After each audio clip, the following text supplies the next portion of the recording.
আজ আমরা বিশ্ব মানচিত্রে যে ইসরায়েল নামক অস্তিত্ব দেখি সেটার জন্ম হতে পারত আজ থেকে প্রায় 50 বছর আগে। কিন্তু কেন তা সম্ভব হয়নি? কারণ বিশ্ব রাজনীতির সেই দাবার বোর্ডে দাঁড়িয়েছিল এমন একজন নেতা যে কিনা একাই রুখে দিয়েছিল সর্বোচ্চ রাজনীতির কৌশল। 150 মিলিয়ন ব্রিটিশ পাউন্ড স্বর্ণ, যা আজকের বাজারে কয়েক হাজার কোটি টাকা। এই পাহাড় সমান অর্থ সম্পদ নিয়ে জায়ানবাদী ইহুদিরা আসেন ওই নেতার কাছে। তাদের দাবি ছিল শুধু এতটুকুই, ফিলিস্তিনের পবিত্র ভূমিতে তাদের জন্য ছোট্ট একটু জায়গা দিন। বিনিময়ে আমরা অটোমান সাম্রাজ্যের সব কিছু পয়সা শোধ করে দেব। পৃথিবীর যে কোনো শাসক হয়তো এই প্রস্তাবের অন্ধে মোহ হয়ে যেতেন। ইতিহাসের সেই মহানায়ক কী করেছিলেন জানেন? তিনি গর্জে উঠে বলেছিলেন যে আমার শরীরের চামড়া ছিঁড়ে নেওয়া সহজ হবে, কিন্তু ফিলিস্তিনের এক টুকরো বা 1 ইঞ্চি মাটিও বিক্রি করব না। একদিকে চতুর ব্রিটেন, অন্যদিকে প্রতিহিংসা পরায়ণ রাশিয়া এবং সুবিধাবাদী ফ্রান্স, তিনটি পরাশক্তি ক্ষুধার্ত নেকড়ের মতো ঘিরে ফেলেছে খিলাফতের ইস্তাম্বুলকে। তাদের চেষ্টা শুধু ছিল একটাই, ইসলামের খেলাফতকে শেষ করে দেওয়া বা মুছে ফেলা এবং মুসলিম উম্মাকে বিভক্ত করে দেওয়া। কিন্তু তারা জানতো না তোপকামি প্রাসাদের অন্ধকারে বসে আছেন এমন একজন মানুষ, যিনি বন্দুকের নল দিয়ে নয়, নিজের প্রখর বুদ্ধির কৌশলের চালে পরবর্তী 33 বছরের প্রতিটি ষড়যন্ত্রকে ধূলিসাৎ করে দেবে। ইতিহাস তাকে চেনে দ্য লাস্ট এম্পায়ার বা সর্বশেষ সম্রাট হিসেবে। পশ্চিমারা ভয়ে তাকে ডাকত দ্য রেড সুলতান নামে। কে ছিলেন এই রহস্যময় পুরুষ? কিভাবে তিনি একাই লড়েছিলেন জায়ানবাদ, পরাশক্তি এবং নিজের রাজপ্রাসাদে লুকিয়ে থাকা বিশ্বাসঘাতকতাদের বিরুদ্ধে? আজকের ভিডিওতে এইটাই উন্মোচন করব যে ইতিহাসের পাতায় কী হয়েছিল সেদিন ফিলিস্তিনের সাথে। So let's do it. Subscribe our চ্যানেলটা যদি সাবস্ক্রাইব করে না থাকেন, অবভিয়াসলি চ্যানেলটা সাবস্ক্রাইব করে নেবেন। 1976 সাল, ইস্তাম্বুলের আকাশ তখন কালো মেঘে ঢাকা। অটোমান সাম্রাজ্য তখন এক মুমূর্ষু রোগীর মতো ধুঁকছে। ইউরোপীয়রা উপহাস করে এই সাম্রাজ্যের নাম দিয়েছিল ইউরোপের রূপ মানুষ বা সিক ম্যান অফ ইউরোপ। রাজকোষ শূন্য, সেনাবাহিনী বিশৃঙ্খল, আর সাম্রাজ্যের প্রতিটি কোণায় বিদ্রোহের দাবানল। ঠিক এমন এক চরম সংকটময় মুহূর্তে খিলাফতের দায়িত্ব নিলেন 34 বছর বয়সী যুবক আব্দুল হামিদ। কিন্তু এই সিংহাসন ছিল কাটার মুকুট। তার চাচা সুলতান আব্দুল আজিজকে রহস্যজনকভাবে হত্যা করা হয়েছে। তার বড় ভাই মাত্র 93 দিন শাসন করার পর মানসিক ভারসাম্য হারিয়ে ফেলেছেন। আব্দুল হামিদ জানতেন তারও পরিণতি হতে পারে একই রকম। সিংহাসনে বসার কয়েকদিনের মধ্যেই শুরু হলো রক্তক্ষয়ী রাশিয়া তুর্কি যুদ্ধ। প্রবল প্রতাপশালী রুশ বাহিনীর সামনে অটোম্যানরা তখন প্রায় দিশেহারা। যুদ্ধে পরাজয় আর হাজার হাজার ঘরহারা রাসুজ্যের ইস্তাম্বুলে আগমনে এক নারকীয় পরিস্থিতির সৃষ্টি হলো। পশ্চিমারা ভেবেছিল এই তরুণ সুলতান হয়তো ভয়ে পালাবেন অথবা তাদের হাতের পুতুল হয়ে জীবন পার করবেন। কিন্তু তারা ভুল ছিল। তারা জানতো না এই শান্ত চোখের মানুষটির ভেতরে লুকিয়ে আছে এক তীক্ষ্ণ ধীশক্তি সম্পন্ন রাজনীতিবিদ। সুলতান বুঝতে পেরেছিলেন কেবল তলোয়ার দিয়ে এই ভঙ্গুর সাম্রাজ্য রক্ষা করা সম্ভব নয়। এখন প্রয়োজন ইস্পাত কঠিন ধৈর্য আর রাজনৈতিক প্রজ্ঞা। তিনি শুরু করলেন ইতিহাসের এক নতুন খেলা, এমন এক খেলা যেখানে তিনি একাই প্রতিপক্ষ হয়ে দাঁড়ালেন সারা বিশ্বের বিরুদ্ধে। সুলতান আব্দুল হামিদ ছিলেন আধুনিক তুরস্কের প্রকৃত রূপকার। তিনি জানতেন ইউরোপের সাথে পাল্লা দিতে হলে আধুনিক শিক্ষার কোনো বিকল্প নেই। তাই তিনি সাম্রাজ্য জুড়ে প্রতিষ্ঠা করলেন হাজার হাজার স্কুল, কলেজ এবং বিশ্ববিদ্যালয়। আজ আমরা যে আধুনিক তুরস্কের অবকাঠামো দেখি তার ভিত্তিপ্রস্তর স্থাপন করেছিলেন স্বয়ং এই সম্রাট।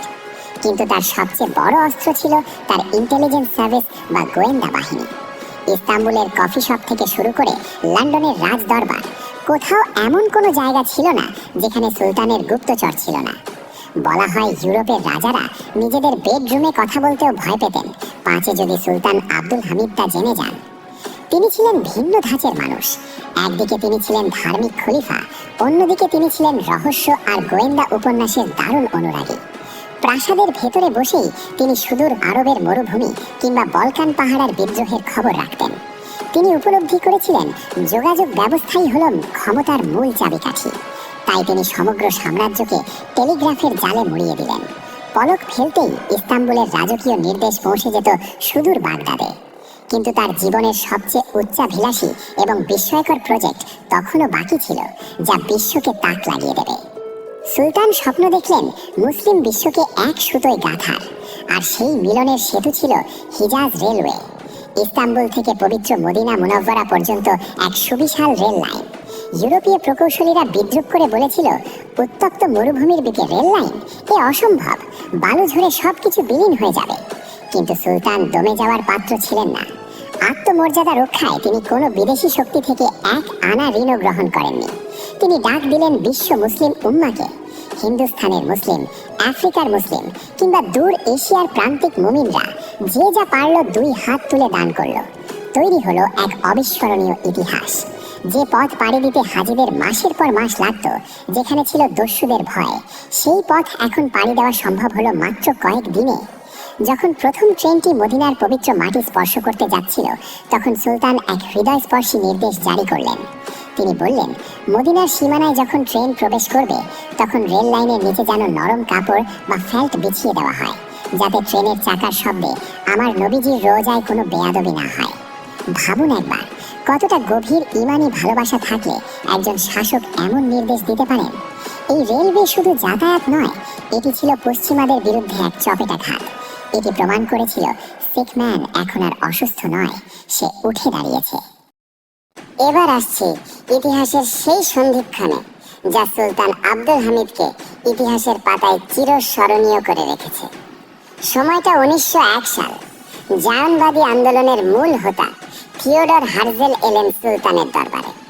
উদ্দেশ্য ছিল অত্যন্ত ঘৃণ্য, ফিলিস্তিনের পবিত্র ভূমিতে ইহুদিদের জন্য একটি স্থায়ী বসতি স্থাপন করা। হার্জেল জানতেন অটোম্যান সাম্রাজ্য তখন বৈদেশিক ঋণের ভারে জর্জরিত। তিনি ধূর্ততার সাথে প্রস্তাব দিলেন, মহামান্য সুলতান, আপনি যদি আমাদের ফিলিস্তিনের এক টুকরো জমি দেন, তবে আমরা অটোম্যান সাম্রাজ্যের সমস্ত বৈদেশিক ঋণ, যা প্রায় 150 মিলিয়ন স্বর্ণমুদ্রা, তা মুহূর্তেই শোধ করে দেব। একবার কল্পনা করুন, একদিকে দেউলিয়া সাম্রাজ্য বাঁচানোর হাতছানি, অন্যদিকে মাত্র সামান্য এক টুকরো জমি। যে কোনো সাধারণ শাসক হয়তো নিজের ক্ষমতা টিকিয়ে রাখতে এই প্রস্তাবে সায় দিতেন, কিন্তু সুলতান আব্দুল হামিদ, তিনি হার্জেলের চোখের দিকে তাকিয়ে বজ্র কণ্ঠে এমন এক কথা বললেন, যা আজও প্রতিটি স্বাধীনতাকামী মানুষের ধমনীতে রক্তস্রোত বাড়িয়ে দেয়। সুলতান বললেন, আমি আমার সাম্রাজ্যের 1 বিঘত জমিও বিক্রি করতে পারি না, কারণ এই ভূমি আমার ব্যক্তিগত সম্পত্তি নয়, এটি আমার মুসলিম উম্মার আমানত। আমার পূর্বপুরুষরা নিজেদের রক্ত দিয়ে এই সাম্রাজ্য গড়েছেন, আর আমরাও রক্ত দিয়েই তা রক্ষা করব। আমার শরীর থেকে জীবন্ত চামড়া ছিঁড়ে নেওয়া হতে পারে, কিন্তু ফিলিস্তিনকে আমি অটোম্যান দেহ থেকে বিচ্ছিন্ন হতে দেব না। এই ঐতিহাসিক প্রত্যাখ্যানই ছিল সুলতানের পতনের জন্য বাজানো চূড়ান্ত সতর্ক ঘণ্টা। পশ্চিমা শক্তিগুলো বুঝতে পেরেছিল, আব্দুল হামিদ যতদিন সিংহাসনে আসীন, ততদিন ফিলিস্তিনের 1 ইঞ্চি মাটি ছোঁয়াও তাদের জন্য দিবা স্বপ্ন। সরাসরি যুদ্ধে তাকে হারানো অসম্ভব জেনে তারা বেছে নিল ইতিহাসের সবচেয়ে পুরনো ও ভয়ঙ্কর পথ, অভ্যন্তরীণ বিশ্বাসঘাতকতা। তারা সাম্রাজ্যের ভেতরেই গোপনে 20 বৃক্ষের চারা রোপণ করল, জন্ম দিল ইয়াং টার্কস নামক এক চরমপন্থী সংগঠনের। আধুনিকতার স্বাধীনতার চটকদার স্লোগানের আড়ালে তারা মূলত পশ্চিমা এজেন্ডা বাস্তবায়নে মরিয়া হয়ে উঠল। সুলতানকে জনগণের চোখে কলঙ্কিত করতে শুরু হলো ইতিহাসের নিকৃষ্টতম প্রোপাগ্যান্ডা বা মিথ্যা প্রচারণা। ইউরোপীয় সংবাদপত্রগুলোতে তাকে স্বৈরাচারী আর রক্তপিপাসু হিসেবে তুলে ধরা হলো। এমনকি খোদ ইস্তাম্বুলের সাধারণ মানুষের কানে বিষ ঢেলে দেওয়া হলো যে সুলতান নাকি দেশের উন্নয়ন বাধাগ্রস্ত করছেন। অথচ এই মানুষটি তিলে তিলে আধুনিক তুরস্কের অবকাঠামো গড়েছিলেন। কিন্তু মিথ্যার মায়াজাল এতই শক্তিশালী ছিল যে যাদের তিনি নিজের সন্তানের মতো স্নেহ করতেন, সেই সেনাবাহিনীর একটি বড় অংশই শেষ পর্যন্ত তার বিরুদ্ধে বিদ্রোহ ঘোষণা করল। 1908 সালে শুরু হওয়া সেই অস্থিরতা চুঙ্গে পৌঁছালো 1909 সালের এপ্রিলে, যা ইতিহাসে 31শে মার্চ ঘটনা হিসেবে পরিচিত। বিদ্রোহী অ্যাকশন আর্মি বালকান অঞ্চল থেকে কুচকাওয়াজ করে ইস্তাম্বুলের দিকে ধেয়ে আসতে লাগলো। শহর জুড়ে ছড়িয়ে পড়ল বিশৃঙ্খলা আর রক্তের ঘ্রাণ। সুলতানের অনুগত সৈন্যরা তখন তার নির্দেশের অপেক্ষায় ছিল। তিনি যদি একবার আঙুল উঁচু করে নির্দেশ দিতেন, তবে রাজপ্রাসাদের সামনেই বিদ্রোহীরা ধুলোয় মিশে যেত। কিন্তু ইতিহাসের সেই চরম মুহূর্তে দাঁড়িয়ে সুলতান কি করলেন জানেন? তার সেনাপতিরা যখন যুদ্ধের অনুমতি চাইল, সুলতান অশ্রুসিক্ত চোখে বললেন, আমি খালিফা, আমি কোনোদিন নিজের ক্ষমতার গদি বাঁচাতে একজন মুসলমানের বুকের রক্ত ঝরিয়ে ইস্তাম্বুলের মাটি লাল করতে দেব না। আমার সিংহাসনের চেয়েও মুসলিমের জীবনের দাম অনেক বেশি। অবশেষে সেই অভিশপ্ত রাত এলো। 1909 সালের 27 এপ্রিল, এক গভীর অন্ধকার রাতে ইস্তাম্বুলের ইলদিজ প্রাসাদে এসে পৌঁছালো সেই বিষাদময় সংবাদ। একদল প্রতিনিধি দল এলো সুলতানকে পদচ্যুতির নোটিশ বা ফাতোয়া পড়ে শোনাতে। আর নিয়তির কি নির্মম পরিহাস দেখুন! যে ইহুদিদের ফিলিস্তিনে প্রবেশের পথ সুলতান চিরতরে বন্ধ করে দিয়েছিলেন, সেই প্রতিনিধি দলেই দম্ভের সাথে দাঁড়িয়েছিল ইমানুয়েল কারাসো নামক এক ইহুদি নেতা। একজন মুসলিম খলিফাকে তার নিজের প্রাসাদ থেকে বের করে দেওয়ার নোটিশ দিচ্ছে একজন জায়নবাদী। এর চেয়ে বড় অপমান আর কি হতে পারত?